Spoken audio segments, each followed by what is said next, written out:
Right, good morning everyone. We continue with our study of SD 40.1, the notion of ditthi, the nature of wrong views, right view, no view. In other words, in a sense, the nature of awakening itself. Now we've done a bit of introduction in the first talk, so now we go on a little further to look at the nature of views, especially three kinds of views. Wrong views, which are the most common. Then you have right views, which are the tools of practicing Buddhism, or preparation for practicing Buddhism. And then no views, in a sense, which is the benefit or even result of the Buddhist practice. Now, if we look at religion in general, and Buddhism in particular, we can say that personal development or mental cultivation, the journey to awakening, consists of three stages. First of all, we have to deal with beliefs. Then we deal with knowledge, or even experience, if you like. Yeah? And then finally, we deal with realization. Yeah? Realization is direct experience. So this is similar to what are called the three good teachings, the three sadhammas. Yeah? Theory, practice, realization. So if we look at theory, we can say theory is something we learn from others. We listen, right? We all mostly begin from there. And of course, through reading, things like that, mass media. In fact, nowadays you have lots of information. You have a flood of information. In other words, the chances of getting wrong views are much easier today. I mean, you go to any bookshop or any library, if you look around, you just go to the section on Buddhism, you find that many of the books are not really talking about Buddhism. There are various views of various people, and many of these books are not even written by Buddhists themselves. So in a sense, yes, Buddhism is a very free religion. And because of this freedom, we have to make extra effort to really seek out what is it we want. Right? Of course, the other choice is everything is laid out for you. You know, these are the things you believe in it, which is even more problematic. Yeah? So this is where we can say it's not power here, it's freedom. With freedom comes responsibility. And our responsibility, having a really free religion, is to seek out the real truth, not the virtual truth. Yeah? Virtual truth is always there. They appear to be so real, but ultimately they're not very helpful. They only appear to be true. So one way to really sort out what is true, what is false, is to keep on questioning. Keep on questioning. Sometimes the answers are in the questions themselves. In fact, if you really study Buddhism all your life, and I can speak for myself over 40 years of studying Buddhism, you can ask all the questions you like from day one. As you realize you're a Buddhist, or you want to be a Buddhist. It's very exciting, of course, the early years. You ask questions and you think you find the answers, and you think those are the right ones. But as you progress, you find there are other aspects which are unexplored, and this also is exciting. In other words, things become more clear. It's like you have this telescope, you can see this distant heavenly object. You can see it. You know, I had a friend in UK who had this telescope, and his hobby is looking at the stars. And one night he managed to direct his telescope to Mars. We also could see some other planets also. So it's quite exciting to be able to see those distant planets. Of course, there are lots of powerful telescopes nowadays you can see in some science center. The point here is that even those telescopes we have, the amateur ones, are not very powerful. So imagine you get more powerful one, you can see even more clearly. And imagine a few hundred years ago, during Galileo's time, for example, the images are very fuzzy. So in other words, we're getting these better telescopes and we are able to see all these distant images clearer. And we have to allow that, in other words. So studying Buddhism is like that. You begin to notice there are things we know in words, even in teachings, but then as you practice, you find certain things don't fit. So you ask questions, and then they begin to fit. They begin to have other aspects that we didn't know, and this is very important this space is very important to allow for growth. Even at this point, it helps for us to accept the fact that all that we are learning, all that we know, all our views are provisional. Provisional is a very important term to remember when we are Buddhists. Everything we know about Buddhism is provisional. Provisional doesn't mean false, not at all. It means true at the moment. At the moment it helps us to practice, to take the next step. It's like you have these different rungs of the ladder. You need these rungs, you step, but once you're up there, you don't bother about the rungs below anymore. You just go up and up. And once you reach the top, you don't need the ladder anymore. But that's another story, of course. Yeah? Of course, yeah. This ladder parable is famously used by one of the greatest philosophers of the 20th century, Ludwig Wittgenstein. The Buddha, of course, has the parable of the raft. Yeah? So provisional means you use it for the moment. And you're going to refine it, or maybe even let go of it. A simple example. In Sunday school, we are taught of the story of the Buddha. Even today, even Sunday, right now, today is Sunday, you find some teachers be telling the students the same old story. The Buddha was a prince. He saw the four sides, and then he left his wife and family. Right? He left in the night. But we know from the suttas, none of these events are mentioned. These are stories that were written later, after the Buddha passed away. Right? All we know about the Buddha is that he realized the unsatisfactory nature of life, and he left home before his parents' very eyes. His parents were weeping to see him leave. This is the records we have in the Majjhima Nikaya, for example. So we have to allow for this kind of latitude, as we say, right? And this is something many teachers don't realize this. So you have these stories from the commentaries, and then the history recorded in the suttas. They actually contradict each other in a sense. So the question now is, how do we deal with this? Right? So this is where the Buddha reminds us of the two languages, Dhamma language and worldly language. Worldly language is a story language. We say something to, like, in a sense, comfort the listener, give the listener hope in a sense. And when the listener, the audience are more stable, as we mature as practitioners, or we have a kind of a good level of intelligence, then we have to venture further. What does the suttas say?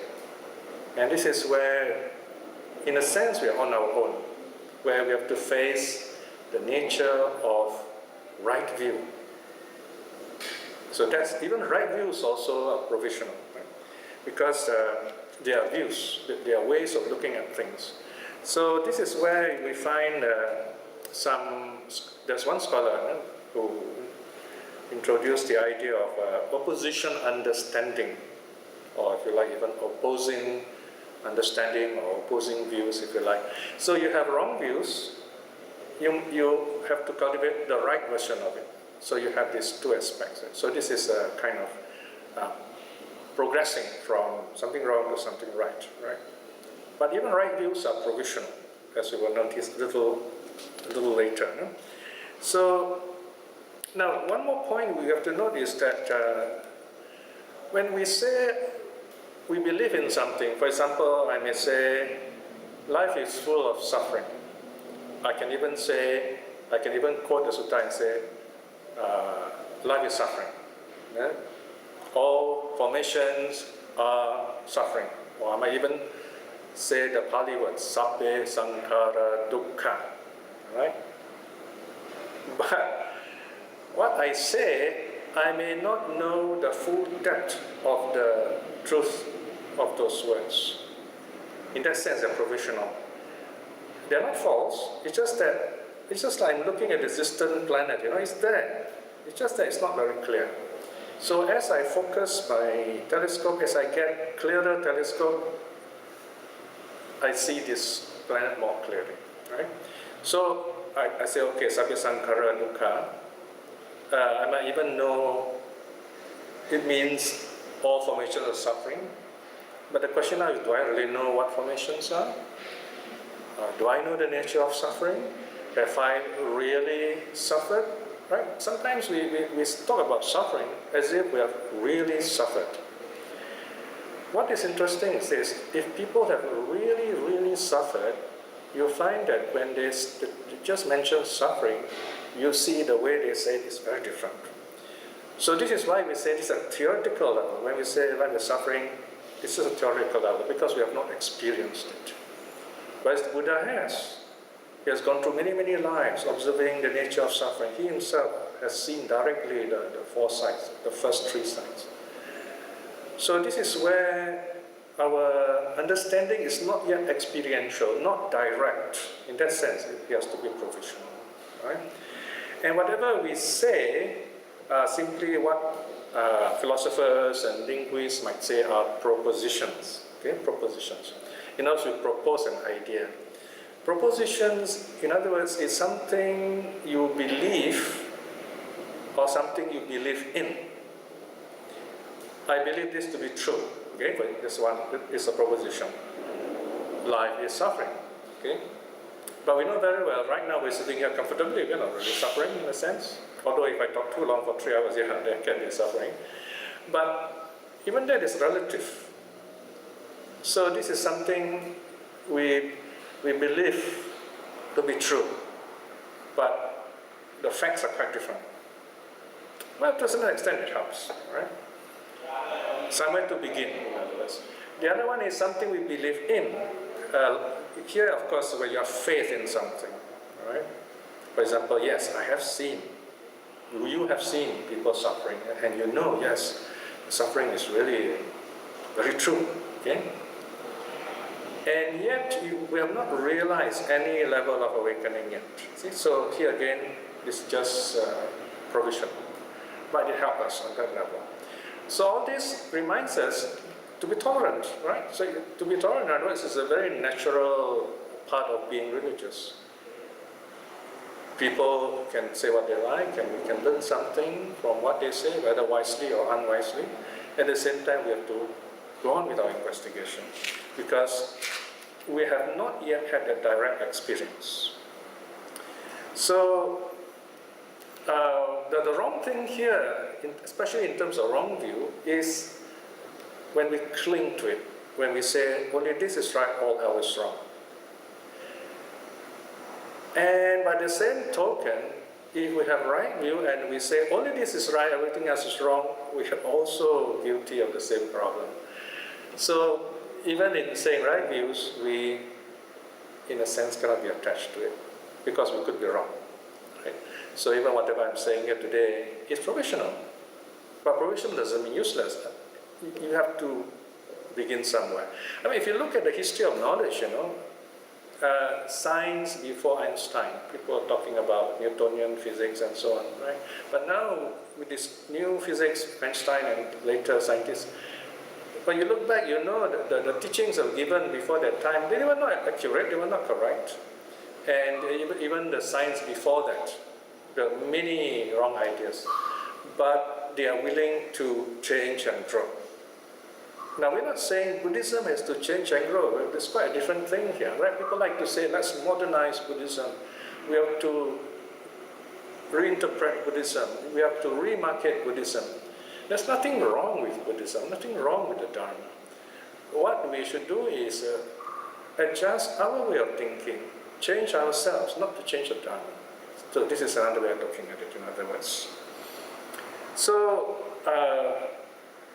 Right view, in other words, is to train ourselves not to cling to even right views. Because right view has a purpose, and this purpose is to help us train our mind, train our minds. You know? So, but before we go further, let's look again. There's a difference between right views, plural, right views, singular. You know? So let's look at, firstly, how different are right views from right view, singular. Now, on page 11, 512, section 512, wrong views defined. Yeah? So in other words, here we have suttas where the Buddha gives us what's called a parikope, or what they call stock formula. What are the wrong views? Okay? Wrong views are defined as there is nothing given, nothing offered, nothing sacrificed. First. Number two, there is no fruit or result of good or bad actions. Number three, there is no this world, there is no next world. There's no mother, no father. There are no spontaneously born beings. There are no recluses or Brahmins who, living rightly, practicing rightly, having directly known, notice the word directly known, and realize for themselves this world and the hereafter, proclaim them. Okay, so these are 6 important ideas, almost like dogmas. This is the closest, you might say, that Buddhism come to dogmas, in the sense that the suttas say, these are the wrong views. Okay, so in a sense, we have to be careful not to fall into these kind of views. It's a kind of guideline, if you like. I mean, even though this is clearly stated so many places in the suttas, you find even today, well-known Buddhists, they might tell you, even intelligent students, they tell me they don't believe in karma and rebirth, because they say, I don't know, I've not seen rebirth, so all that I can say is I believe in it, but I really don't know what rebirth is. And in a sense, that's quite true. And karma, how do we know the good that we do will bring good result? What we see actually is bad people prospering, good people are suffering, so it's not easy to really see the truth of karma in the world around us, so to speak. So, in other words, we can put it on hold, so to speak, if you like. Okay? But I want to tell you personally, I find no problem with accepting this teaching just as it is, which I'll explain why in a moment. Now, what are these wrong views? There's nothing given, nothing offered, nothing sacrificed. This means that there's no point in giving, no point in generosity. You won't get anything out of it. It's a wrong view. Number two, there is no good, no bad action. Basically, there's a rejection of karma. Now, there's a difference if you say, I reject karma, and you say, I don't know about karma, therefore I cannot really take a stand, agnostic stand. That's different. Okay? So a Buddhist probably would take an agnostic stand. He wouldn't reject karma. He would say, I'm not sure. Okay? Because of my lack of wisdom, I cannot be sure about this. But I want to find out. Number three, there's no this world, no next world. Here the idea is, it's like that all that we have is right now. It's a kind of wrong idea of present moment awareness.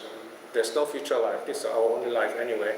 But even that also, it's just kind of, it's not there really. Things change and so on. So it's a kind of deterministic view, or what do you call this, materialistic view, if you like. Then the next one, there's no mother, no father. Here is a kind of society where anything goes, if you like. So the idea of parents give humans a quality of humanity. That there is a kind of structured relationship where duties, responsibilities are there to educate, to humanize our children, people in general, if you like. So to deny this is to deny civilization itself, if you like. No? Then no spontaneously born beings. Okay, this is a bit tricky, it's a technical term. Spontaneously born beings traditionally is used to refer to the devas, and in the suttas refer to the non-returners. Here, my understanding is that the term is more broad, used more broadly. So here I would say it refers to rebirth in general, right?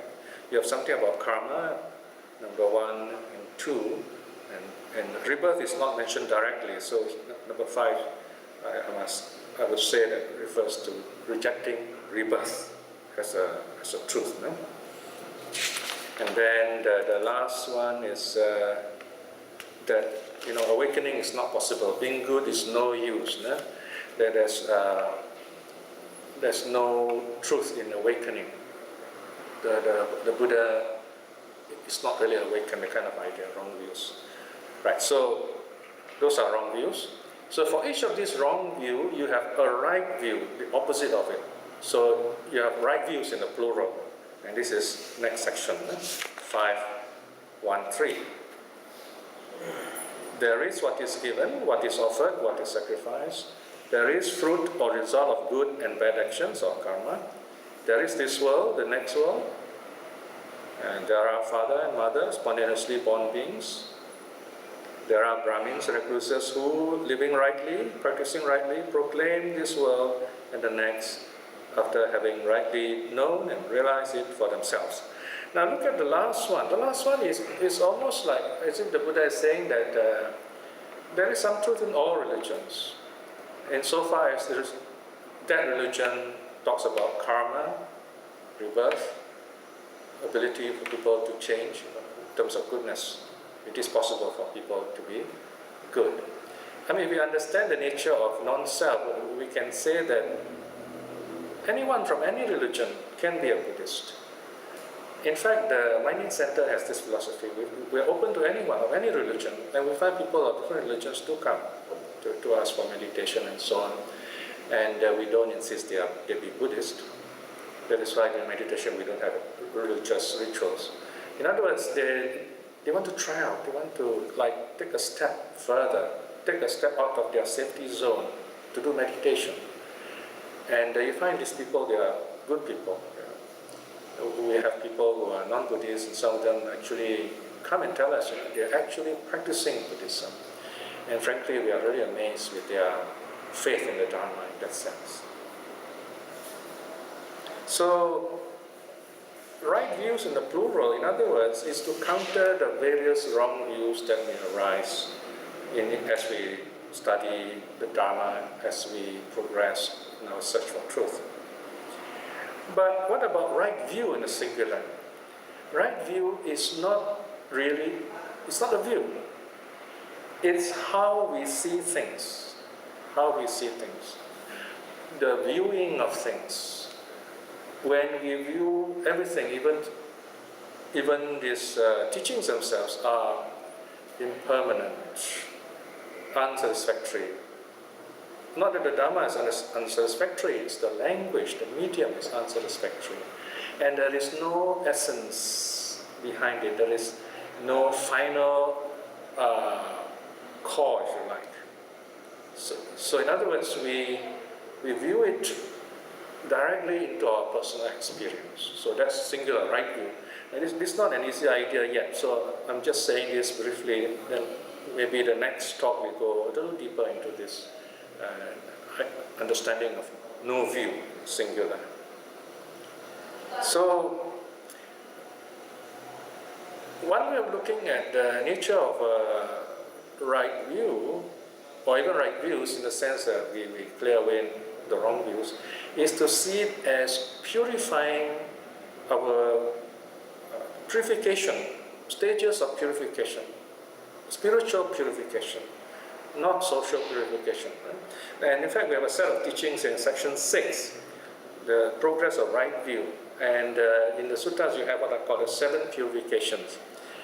And these are late teachings, they're very structured, So look at this 1 to 7, section 6.1. The 7 purifications, Satta Visuddhi, they are given in a Ratta Vinita Sutta, and they are as follows. Number 1, purification of moral virtue. Number 2, purification of the mind. Number 3, purification of views. Number 4, the purification of overcoming doubt. Number 5, the purification of knowledge and vision of the path and the not path. Number 6, the purification of by knowledge and vision of the way. And 7, the purification of knowledge and vision itself. Okay, now the sutta that teaches these 7 purifications, the idea is to tell us about the purpose of practicing the Dharma. So the question is asked, we become Buddhists or we practice the Dharma, is it only for the purification of moral virtue? Not so. In other words, that's not enough. Okay? Yes, you do that, but it's not enough. What about number 2? It's still not enough. In fact, none of these 7 are complete in themselves. They're all stages of purification, stages towards awakening. Finally, in the end, the question is asked after number 7, what is it then? What is the purpose of practicing the Dharma? And the answer given is to awaken, to totally be free of suffering. In other words, to attain arahathood. Of course, by saying that, we can also include the other 3 stages of sainthood also, stream winning, once return, non-return. Okay? So, if you include sainthood also, then you have the 9 states to be cultivated. This is found in the Suttara Sutta, which is in section 2.2, brackets 2, right? I won't go into details here because it's all in the book, you can read this. Another way we can talk about right views is to use what's called apophatic language. In other words, it's using the word no. Yeah? Okay? For example, how do you describe nirvana? Right? How do you describe nirvana? I mean, you can't use any words or language to describe it. So we have to say what it is not. Because nirvana is the most difficult topic in Buddhism, if you like. One important idea about nirvana is because it cannot be put into language, you cannot disprove it. I mean, you talk about God, the more you talk about it, the more chances people will be able to disprove it. Okay? But nirvana can be explained by personal experience. For example, let's say we feel anger or feel sadness, and then you practice patience or you practice loving kindness, then the anger is gone, the sadness is gone. But the question is, where has it gone? It's gone nowhere. The anger has gone nowhere. In a sense, we can say this anger is at nirvana. It's no more there. Right? The Buddha used a similar parable to explain the nature of nirvana to this person called Vachagota. Vachagota said, okay, well, where is nirvana? Okay. Then the Buddha says, okay, you see this fire? And the Buddha put out the fire, okay? And the Buddha asks, okay, tell me, where has the fire gone? Okay? Or today, a modern example, we can say that the lights are on here. If I switch off the light, where has it gone? Right? We can talk in theoretical terms, but we can't say the fire has gone anywhere, nor can we say electricity has gone anywhere. So, in other words, you cannot really talk about it in normal language. It's gone. The anger is gone. That's good enough. But to talk about it, very difficult in human language. There are things in human experience which cannot be put into words, and those things are very important to us. In fact, if you really carefully examine your life, you find the things that you cannot really talk about are the most important things in our lives. The first example is love. How do you talk about love? You can talk all about love, it's still not love. You have to show it. You have to feel it. Right? Goodness also, you have to show it. It's not something you talk about. Right? So there are important qualities in our lives which we have to experience. So in the case of nirvana, how do you talk about it? So if you want to talk about it, you have to use what's called apophatic language. Apophatic means saying no, using no, not this, not that. So nirvana is not suffering. Nirvana is not unsatisfactoriness. Nirvana is, so the Buddha says something like nirvana is there's no coming, no going, no here, no there. Now the scientists love this kind of language, And they say, wow, that sounds like something beyond time and space. All right, so this is a problem of language, right? So we just leave it at that because this is quite a complicated issue. I'm trying to say here, there are some things you cannot put into words. You must experience directly by yourself. So this is direct experience is what is needed here. So the Buddha is not saying you can never understand this, don't think about it. What the Buddha is saying, you cannot understand it through language. You can attend all the Buddhist talks, but you still won't understand nirvana. You have to experience it for yourself. It's a very simple example. You can attend all the conferences in the world about food or how to cook. You will still be hungry if you don't eat, right? So you have to eat, and you have to eat the food yourself. You cannot say someone, hey, please eat for me. You can't. So Buddhist experience, meditation is also like that. This is the meaning of personal experience. This is the meaning of self-reliance. This is the meaning of taking no other refuge. You have to do it yourself. Because it is our mind that creates the views around us. So this is where, therefore, we have to look directly into our mind to see the truth. How do you look into your mind? Through your own meditation. In meditation, we calm the body, calm our speech, and we're able to look into our own minds. And what do you see in your mind? You see lots of feelings, lots of thoughts, ideas.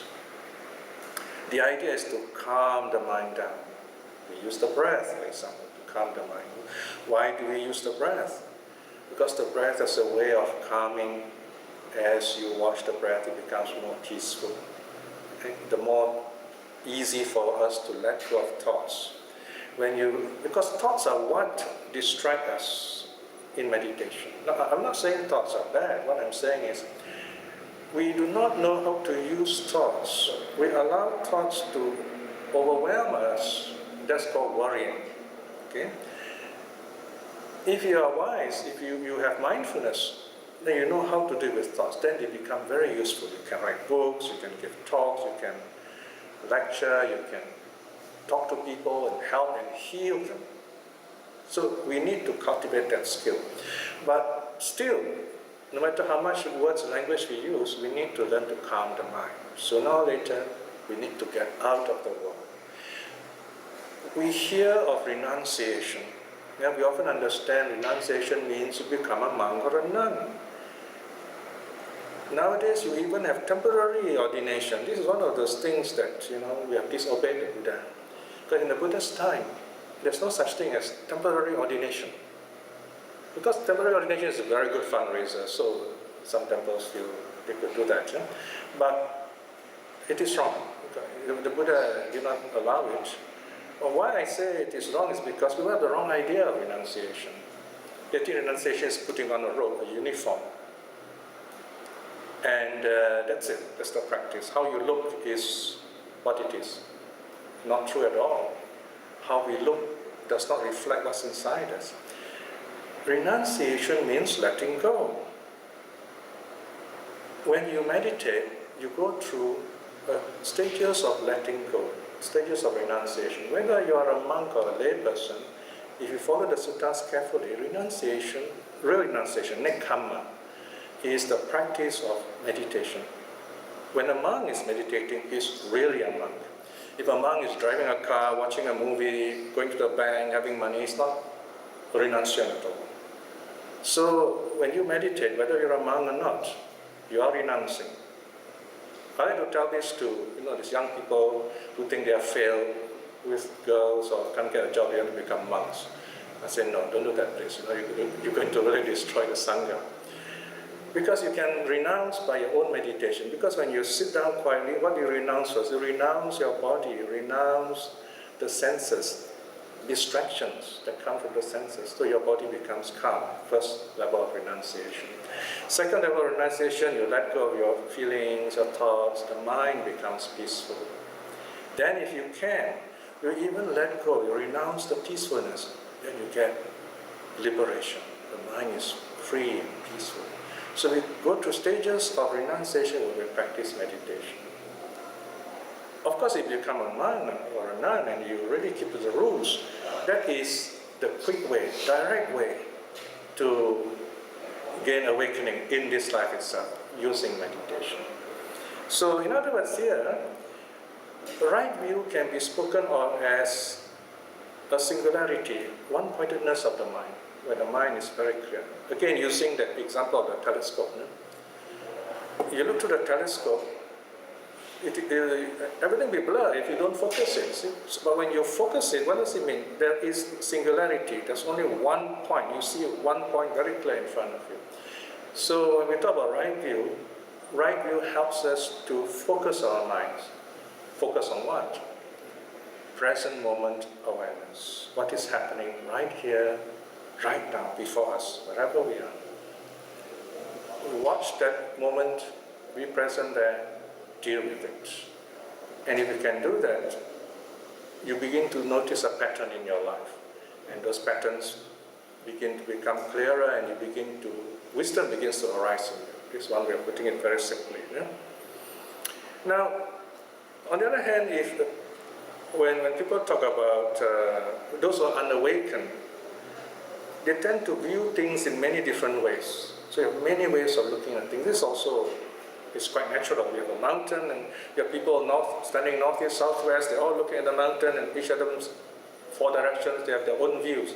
They're all correct, and yet they're all wrong also, because if someone in the north says, oh yeah, the mountain looks like this, he's right. The one at the south says, oh no, the mountain looks like this, he's also right. But if the one on the north side says, this view of the mountain is right, it is the only right one, then he has wrong view. Remember what I said earlier, no? So what the Buddha is saying, even right views are provisional. You cannot say only this is right, because it is just a step for us to go further into mental stillness, mental cultivation. Another problem is when people have views, they tend to see things in a duality. Yes and no, on and off. This is sometimes called Aristotelian logic. God, Aristotle was the one who first came up with this idea in Western philosophy. According to Aristotle, either something is right or it is wrong, only two truths. Which is helpful in a way. In many ways, this duality is the basis of modern mathematics and computers, on, off, and so on. But in Indian philosophy, Buddhist philosophy, we have 4 possible truths. Yes, no, that's 2 already. And then number 3 is both yes and no. And number 4 is neither yes nor no. Okay? Now these things are dealt before, so I won't go into this in detail. In other words, you can talk of things in 4 ways, not just 2, like as Aristotle said. Here, the Buddha says that people in the world, the nature of, when they look at the world, they always see things in 2 ways. Either something exists or does not exist. When somebody hears our friend tell us, either you are with me or not, or against me, the kind of no neutral ground. Right? But in Buddhism, we say there is a middle way. Right?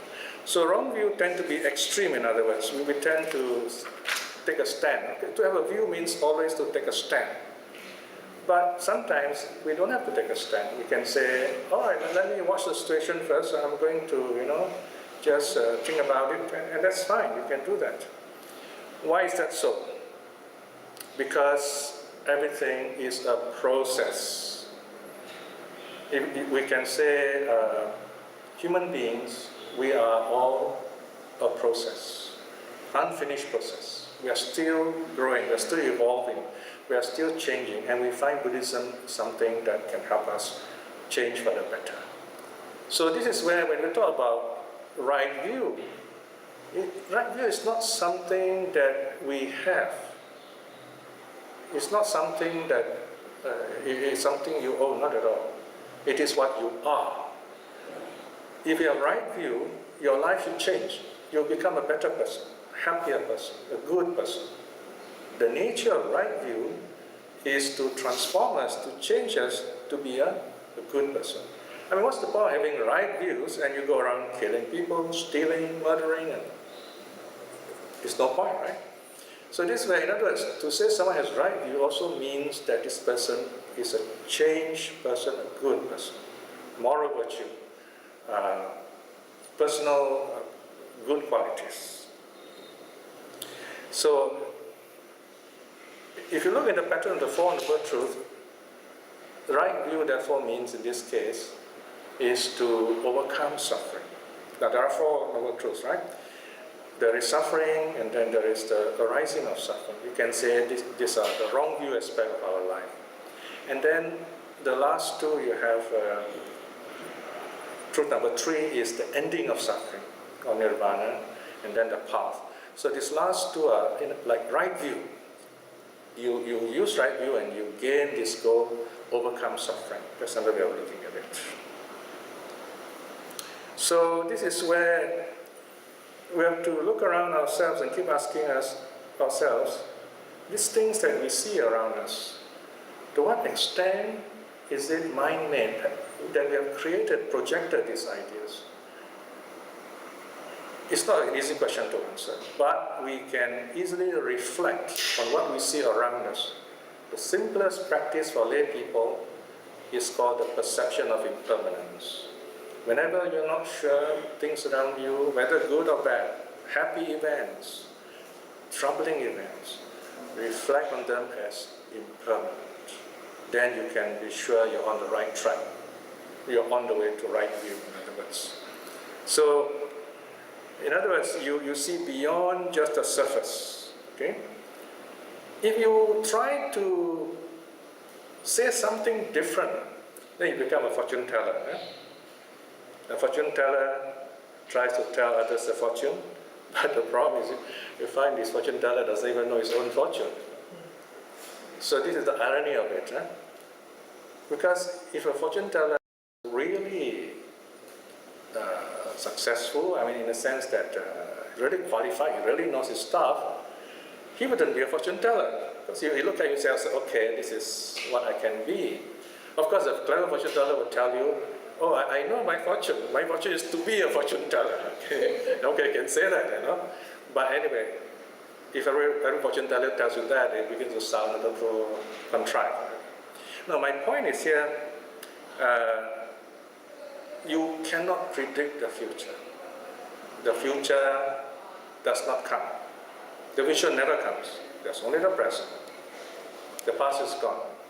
There's only the present. And that's all you can deal with. So, we have this window before us when you practice Buddhism. You look through this window, you must look through it calmly and you see what happens in life. That's called insight. And you can also see this vision of your life as a journey. Maybe you are in this car and the car is moving and you see things, we say things moving beside you, actually you are the one moving. The things are around you are not moving, but you are the one moving. So we can see life as a journey. Remember, we talk about Eightfold Path, right? If it's a path, that means you must journey on it. This is another important reminder for Buddhists. You have to walk the path, travel on the path. If it is a journey, you've got to keep on walking. It's okay to be slow, but don't stop too long. You keep on moving. Keep on moving means what? Keep on practicing as a Buddhist. Keep practicing the 5 precepts, learning to calm your mind, learning to see things correctly. These are the 3 stages of the journey, so to speak. We just got to keep on moving, in other words.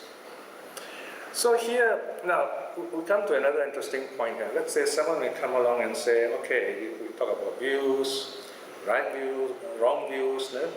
And this person comes along, there was this man, one day, his name is Diganaka, he comes to see the Buddha.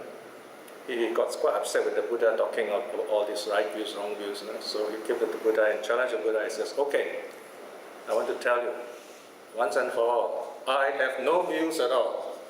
So he thought that the Buddha would say, wow, this is great. Then the Buddha answered in one sentence. He says, all right, that's a view too. Right? I mean, if you say I have no views, that's also is a view, you see. I mean, the point is simple, It's not what I say, whether I have a view or no view. I have to live it. If I'm happy, I don't have to say anything. You look at me, you can see me happy, you can feel it. So this direct experience is very important, in other words. I mean, it's just like cooking, right? I mean, Rana often cooks first. So I'll finish the plate, She asked me, nice enough. I say, you look at the plate, it's empty. You know very well it's nice, because the best compliment you can give a cook is an empty plate. You eat everything, Of course, we don't have to say how nice, because it's very subjective, right? So you have to experience all this truth directly by yourself. Otherwise, we are caught up with nothing but thoughts. And thoughts attract other thoughts. It's a very interesting situation. In the end, there's so much thoughts that we cannot handle ourselves when we have stress. In Buddhism, there's a special term for this kind of situation. It's called mental proliferation, or papancha, thought explosion. Right? So you find this section 7.2.4. What page is it in your book? 724?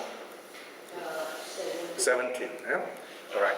There's a verse there. Okay? Look at the verse here. It says, who caught up with proliferation, delight in mental proliferation, is a beast or simpleton. He has missed nirvana, the supreme release from the yoke. Who, having given up proliferation, delights in the path of non-proliferation, he wins nirvana, the supreme release from the yoke. The yoke means you're caught up with suffering. So, in other words, let the thoughts come, let the thoughts go. Don't hold the thoughts. You can't hold the thoughts. You cannot catch a cloud, but let the thoughts pass. Just observe the thoughts. That's all you can do. When anger comes, let it go, let it come, let it go. And you find you're not troubled by it. This is one way to understand this teaching. So when we learn to let go in that way, to that extent, we are practicing right view. So in a sense, we can say right view is something, not something we see, but something we practice that makes us happy. And when you practice, you feel happy. We can say that is something beautiful. If something is beautiful, you feel the beauty of it because it is true. So another way of looking at early Buddhism is in terms of truth and beauty. And if you do literature, you find there's often mention of truth and beauty. Right? And even John Keats, the English poet, says beauty is truth and truth beauty. That is all we need to know. So in Buddhism, we see that. For example, truth. We want to know the truth, right view, because it helps us to understand our minds. Why do we want to understand the mind? So that we attain this inner peace. When you experience inner peace, you feel the beauty of the mind. So the truth leads to a beautiful experience, mental peace, mental joy. So this is another way of looking at the Buddha's teaching as truth and beauty. But when we say truth and beauty, we have this idea as if they are two different things. Actually, in this case, we're just talking in two different ways, but they refer to the same thing. If you have meditated before, you find this meditation is very wonderful feeling, very joyful feeling. It's also a true feeling. So it is beautiful as well as true at the same time. So this is where, in other words, you have to talk in terms of truth, beauty with a hyphen. It's one word, so to speak. And this is where you find where the Dharma is defined, this kind of teaching is found that, especially what's called the Sasana Pericope, the teaching stock phrase. No? The Buddha's teaching is said to be This is section 8.1, yeah, page 19, somewhere in the middle. He teaches the Dharma. Can you see that sentence? He teaches the Dharma, good in the beginning, good in the middle, good in the end, endowed with meaning and phrasing. Okay? Good in the beginning, good in the middle, good in the end. What does it mean? Of course, it's not just about time here, but it refers to our practice of the Dharma. Good in the beginning means practice of the precepts. Practice of precepts means you calm your body, calm your speech, so that it help you in your personal development. Good in the middle is mental cultivation, development of the mind. Your mental peace, mental clarity, you're happy, you can think well. Okay? And then the last one, good in the end, is wisdom training. You have the understanding, the wisdom to see life as it is, and in that way you go onto the path of awakening to personal liberation. Now, so this kind of teaching you find is very direct and very simple. In other words, if you ask yourself, what is Buddhism? You can say Buddhism is learning to know ourselves, self-understanding. When you understand yourself, you begin to understand how you think. And when you begin to understand how you think, you correct it, then you become happy. So it's a very simple process, in other words. In fact, this is the kind of teaching the Buddha gives when he first got enlightened. He will say some very simple lines, and then the other person listens to him and got enlightened. Of course, those saints, they were, in a sense, ready. They have been meditating for many lives and so on. And this is called the first period teaching.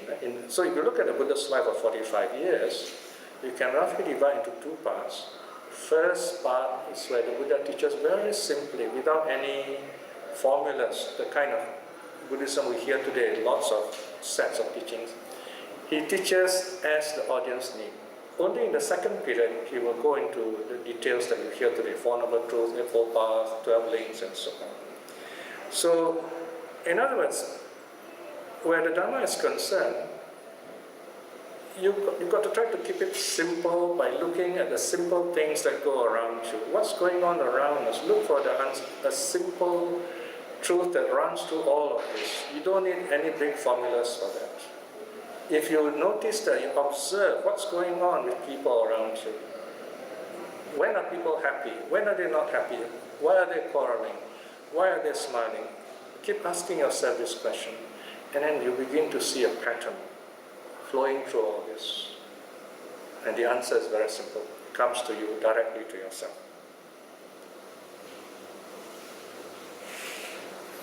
So you can see, therefore, here, Buddhism is a very versatile, in other words, it's very flexible.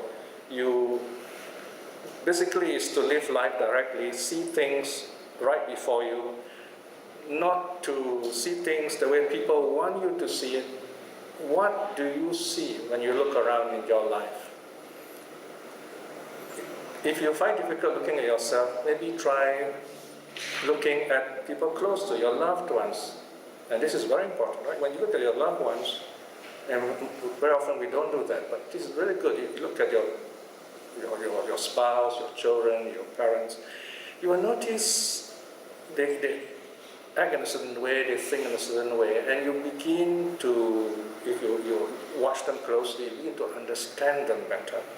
Because sometimes we only listen to a bit someone says, and we take that bit to be the whole of the person, then you have problems, see? Sometimes someone may say something, sounds angry, but then if you listen carefully to the rest of what this person says, you see the context.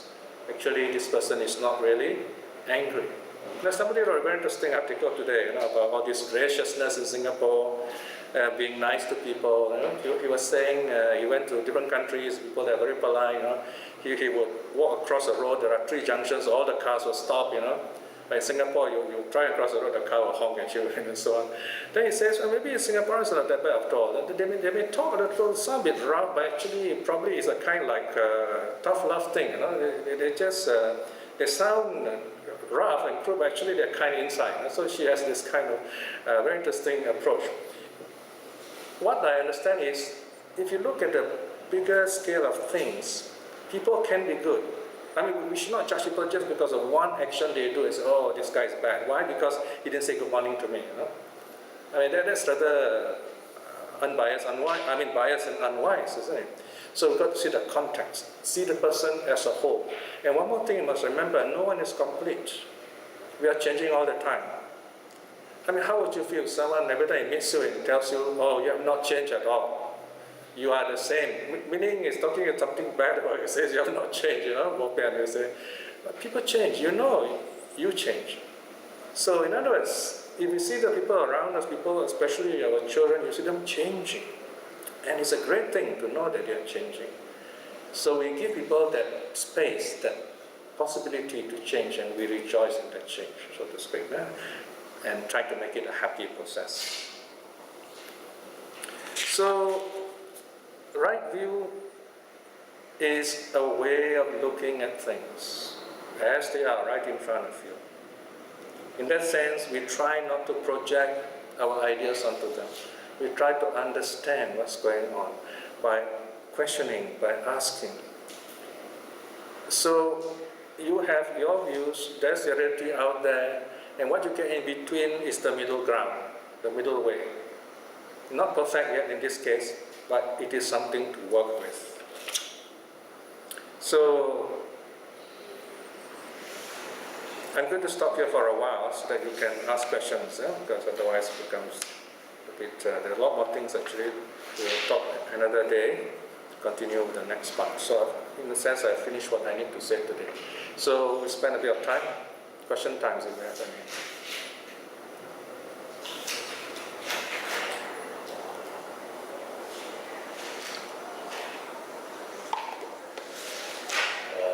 Page 12.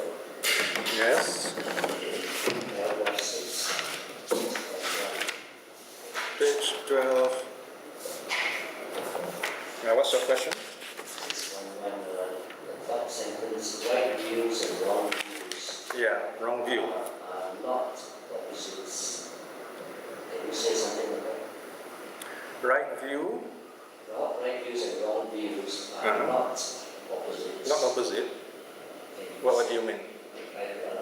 Oh, you mean you're talking about the sentence here, is it? 6.1, the first one. In early Buddhism, right views and wrong views are not opposites. Oh, okay. This is, let's say if someone has a wrong view, the idea is not merely to replace right view. Once you change a view means it's correct. In that sense, opposite. Okay. The idea is to find out what's going on. Why does he have this wrong view? Because people may have wrong view for any reason. Let's say you meet someone say, oh, I don't believe in karma. Someone may say, oh, I don't like chanting. We might think that's wrong view, but we don't know why. It doesn't mean, oh no, you must not say that, you must believe this. The opposite, you see. You've got to find out why does person think like that. Why does the person say, I don't believe in karma? Maybe this person has gone through a lot of problems and you find that, oh, no matter what good he tries to do, he doesn't see the benefit, so he says, I don't believe in karma. Then you explain accordingly. So, in other words, it's not just going around and saying, hey, do you believe Buddha is enlightened or not? You say, no, you must believe he is enlightened. So that would be dogmatic. So in other words, all these views we see around us are simply symptoms. So we have to be curious, ask the person, why do you say this? Why do you believe in this? Or why do you not believe in this? I think sometimes the right view can also be a wrong view if you look at it from the subjective point of view. Yeah, sure. I mean, depending on the person's upbringing and education, whether it's a person holding a certain view can be right in one sense, can be wrong in another sense. Even the best teachings can be given at the wrong time. So that's why there are rules, For example, the monks are not supposed to teach someone who is driving a chariot or someone who's not ready, you see, things like that. Yeah, so this is called respect for the Dharma. So it's got to be properly presented. And when you apply to Buddhism, does it mean that we should always keep our minds open? Yeah. When we hear something, that something may not be something. Yes, definitely. That's why I used the word provisional earlier on. Everything's provisional. Okay, this is what I hear now. This person said this, but what does he mean? I mean, you can study the suttas, and the Buddha said so many things, but do we mean what? Do we understand the meaning of what he meant when he said those things? So this is the effort we have to make as we study the sutta. We say, oh, okay, I now understand what the Buddha is trying to say. So you have the words, you have the meaning. So in Pali we say the Vyanjana. Vyanjana is the word level, and then Atta is the meaning of those words, the letter and the spirit.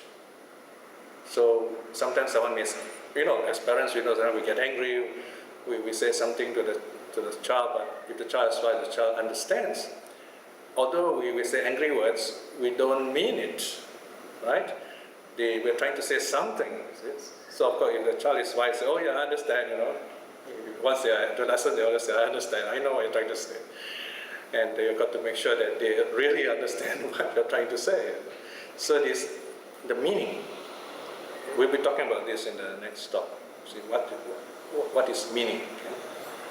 Well, let's take a specific example.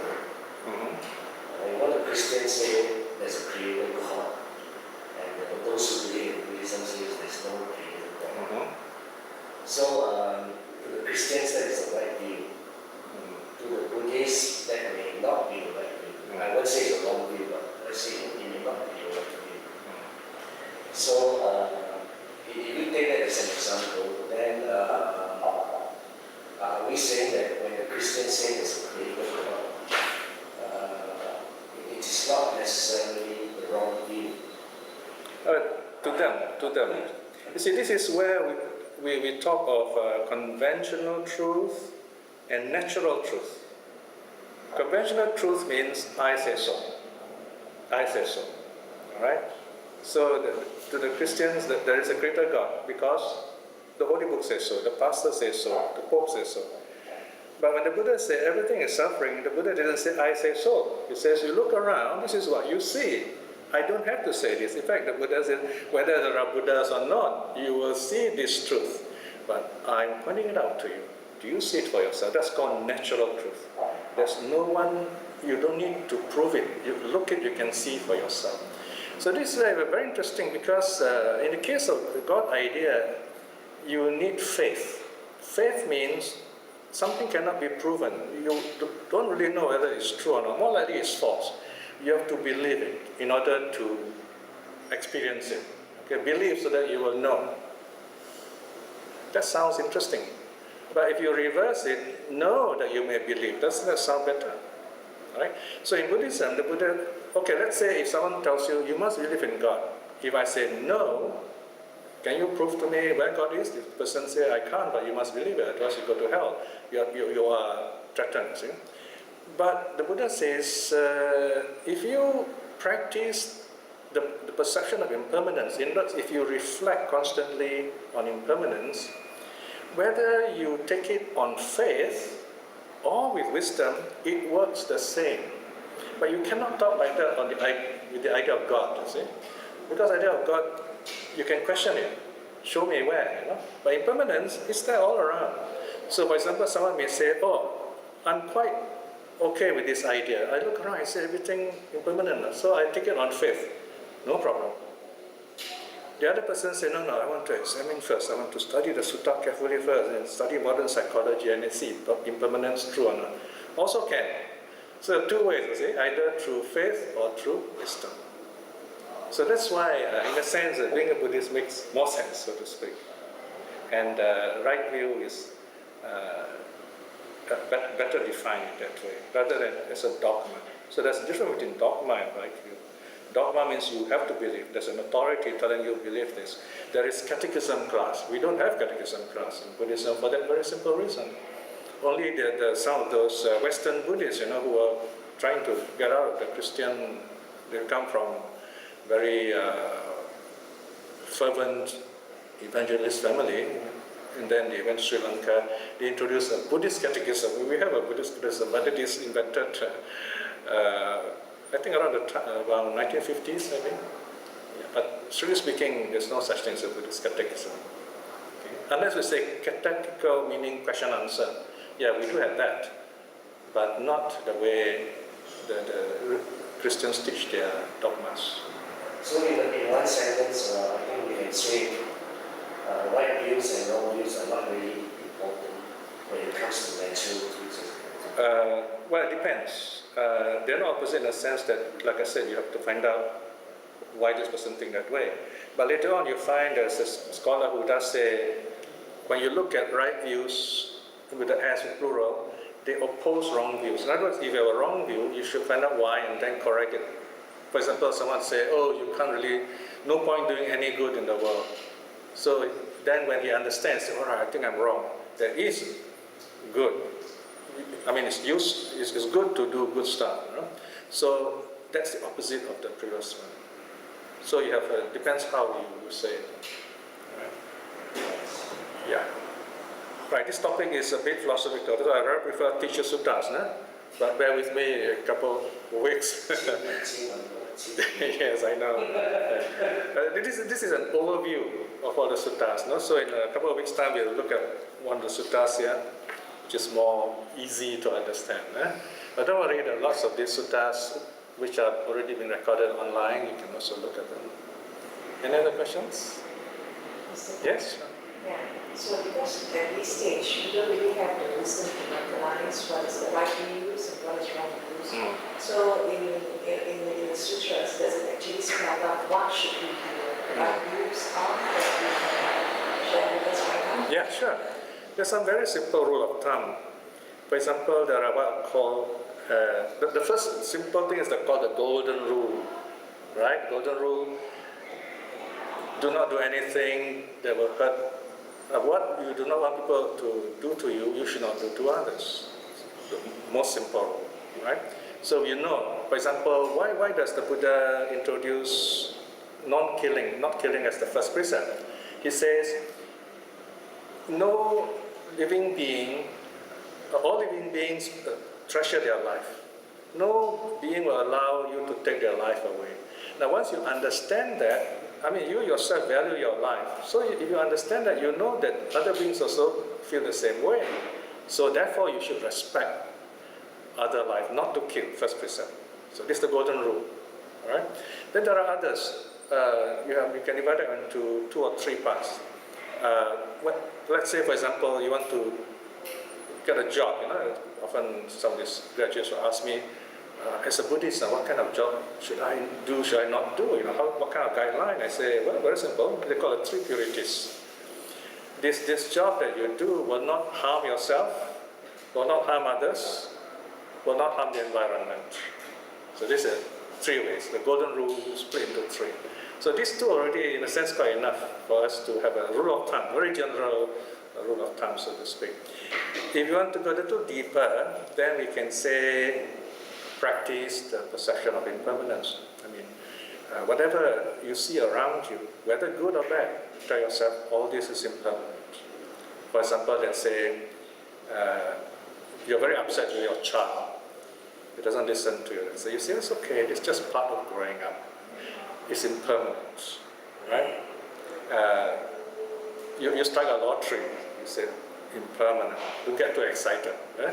So you say, wow, you know, it's like you conquered the world, but it doesn't last very long. It's impermanent. Then you're more wise what to do with it. You plan, you're more careful. So this reflection on everything is impermanent is a reality check. It puts things in perspective. So you have 3 things there, yeah? The golden rule, the 3 purities, and impermanence. Right? Just remember one of them is also can. Okay. Any other question? How do you deal with the right view or wrong view in terms of, shall I say, the mental illnesses? A psychotic kills somebody who's right? Oh yes, yeah. But in many depends. It's not an easy question to answer because you have a wide range of personalities in this case. But basically, I think you have to speak the person's language in order to communicate with that person. At the same time, you have to keep a kind of distance also. In other words, this way of talking with this person, is it reaching him? Only when the language reaches him, touches him, can he change, you see. One thing I can say is that if you use the language of loving kindness, he can touch such people because that's the best. Logic won't help very much. All right, so they can sense goodness, kindness, loving kindness. So that's one way of helping them. If it is schizophrenia, it's not too difficult because in Buddhism also we talk about voices. There are at least two voices in our head. One is called the knower, the other is called the doer. So we are saying they're just voices, they are mind-made, they are not real. That's all we need to say. I'm just surprised at all those, like 100 years of Western psychology, they never thought of this simple statement that this voice is mind-made, Whereas in Buddhism, we are told again and again, especially in meditation, we see colors, beautiful things, but all mind-made. So if you tell a person with schizophrenia, you say, okay, all these voices are not real, they're mind-made. So you just choose one voice and look at it, is it workable or not? And that helps. Of course, this kind of person, they should be under medication. Some of them do come for meditation, and they're under medication, then their minds are coming up, then they go into meditation, and they find it helps. Yeah, so this is where you have to make sure the rules are followed and you help them. One way, just listen to them, and then be there, because sometimes these kind of people, they might not be responsible for their actions, so you have to, in a sense, you should not be alone with them either, especially if they have psychotic problems. Because they don't see you as you are, they see something else. So you have to be kind of very patient with them. And of course, sending loving kindness to them, whether before them or in their absence, also helps. Constant sending loving kindness. Okay, any other question?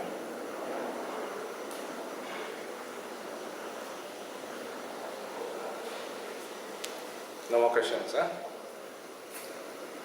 Sure. Because today I have another meeting to attend this afternoon. So if no questions, then we end here, right? So we do a short reflection before we end. When we gather together to study the suttas, it's like looking into a mirror. We look at ourselves and trying to see what we need to do to be at peace with ourselves, to understand ourselves better, or maybe to reflect on some past events that has made us unhappy. In other words, to learn from failure, to learn from pain. Suffering is a very good teacher. So we reflect in that way. So this is the first noble truth. Then we begin to see all the conditions that brought it about. There's the second noble truth. Then we look at the peace that arises when we look at ourselves in this way. We feel the peace, we smile at the peace. It's the third noble truth. And then we go on practicing it. We go on cultivating it. This is the fourth noble truth, the path. Reflecting in this way is very good karma. By the power of such karma may, in this life itself, we attain mental peace, success and prosperity. Above all, by all this goodness that we are practicing, keeping the precepts, practicing generosity, trying to study the Dharma, practicing meditation and so on. By all this goodness, may we attain spiritual liberation, especially strength winning in this life itself. In this moment of peace, let us send out our loving kindness to all our teachers, to all those who have brought us the good Dharma. And also, may all the people working here, people who come here, be well and happy. And let us send our loving kindness to all our loved ones, people that we know, that they may be well and happy. And to those whom the Dharma have not touched, that they may see the Dharma for themselves. and be better people. May all beings be well and happy. Sadhu, sadhu, sadhu.